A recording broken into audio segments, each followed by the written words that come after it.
Bulletin breaking news చూస్తున్న మోహన్ బాబుకు తెలంగాణ హైకోర్టులో ఊరట లభించింది. పోలీసుల విచారణ నుంచి హైకోర్టు మినహాయింపు ఇచ్చింది.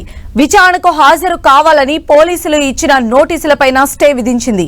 ప్రతి 2 గంటలకోసారి మోహన్ బాబు ఇంటి దగ్గర పరిస్థితి సమీక్షించాలని పోలీసులను ఆదేశించింది. పోలీసుల విచారణ నుంచి మినహాయింపు ఇవ్వాలని మోహన్ బాబు తెలంగాణ హైకోర్టులో లంచ్ మోషన్ పిటిషన్ దాఖలు చేశారు. దీనిపై హైకోర్టు విచారణ చేపట్టింది. 2 పరస్పర ఫిర్యాదులపైన నమోదైన కేసులు కాకుండా మోహన్ బాబు పైన మరో కేసు నమోదు చేశామని ప్రభుత్వ తరపు న్యాయవాది తెలిపారు. జర్నలిస్ట్ పైన దాడికి సంబంధించి మరో క్రిమినల్ కేసు పెట్టామని వివరించారు.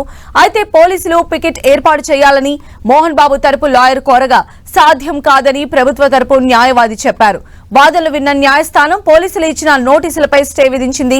తదుపరి విచారణ వచ్చే వరకు పరిస్థితి పర్యవేక్షించాలని ఆదేశించింది. విచారణను డిసెంబర్ 24కు వాయిదా వేసింది హైకోర్టు.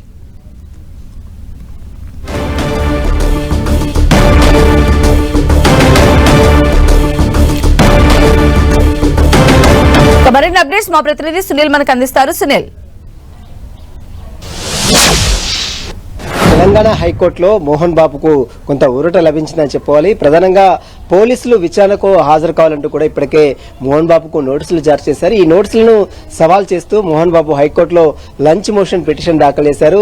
దీంట్లో అనేక అంశాలు కూడా మోహన్ బాబు పొందుపరచింది. పోలీసులు ఇప్పటికే కొన్ని కేసులు నమోదు చేశారు. దాంట్లో నోటీసులు ఇచ్చారు, విచారణకు హాజరు కావాలని చెప్తున్నారు. ఇప్పుడు ఉన్నటువంటి సమయంలో తన ఆరోగ్యం దృష్టిలో ఉంచుకొని విచారణకు హాజరు కాలేకపోతున్నారు. దీనిపై స్టే ఇవ్వాలని అటు మోహన్ బాబు తరపు న్యాయవాది నగేష్ రెడ్డి ఈరోజు కోర్టు దృష్టికి తీసుకొచ్చిన నేపథ్యంలో కోర్టు కన్సిడర్ చేస్తూ తన ఇచ్చినటువంటి నోటీసులపై పోలీసులు ఇచ్చిన నోటీసులను స్టే ఇవ్వడం జరిగింది. దీంతో మోహన్ బాబుకు హైకోర్టులో కొంత ఊరట లభించిందని చెప్పవచ్చు.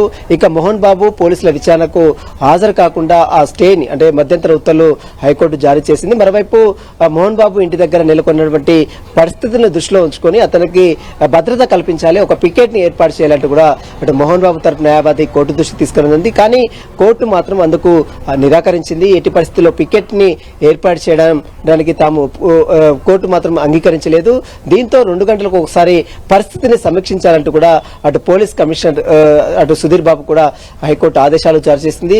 దీంతో మోహన్ బాబుకి అయితే కొంత ఉపశమనం అయితే కలిగించిందని చెప్పవచ్చు. ప్రస్తుతము మోహన్ బాబు కాంటినెంటల్ హాస్పిటల్లో చికిత్స పొందుతున్నారు. మరోవైపు ఇప్పటికే జర్నలిస్ట్ సంబంధించిన దాడి కేసులో కేసు నమోదు చేస్తామని ఇప్పటికే పబ్లిక్ ప్రాసిక్యూటర్ ఈ రోజు కోర్టు దృష్టికి తీసుకురానుంది. దీంతో పాటు ఒకరిపై ఒకరు పరస్పరం ఫిర్యాదు చేసుకున్న దాంట్లో కేసులు నమోదు చేయడంతో పాటు మరోవైపు జర్నలిస్ట్ సంబంధించినటువంటి దాడికి సంబంధించిన దాంట్లో మరొక కేసు నమోదు చేశామంటూ కూడా ఈరోజు తెలంగాణ ప్రభుత్వ తరపు న్యాయవాది కోర్టు దృష్టికి తీసుకురావడం జరిగింది. మొత్తం ఈ అన్ని ఇష్యూకి సంబంధించి తదుపరి విచారణ డిసెంబర్ 24వ తేదీన వాయిదా వేసింది.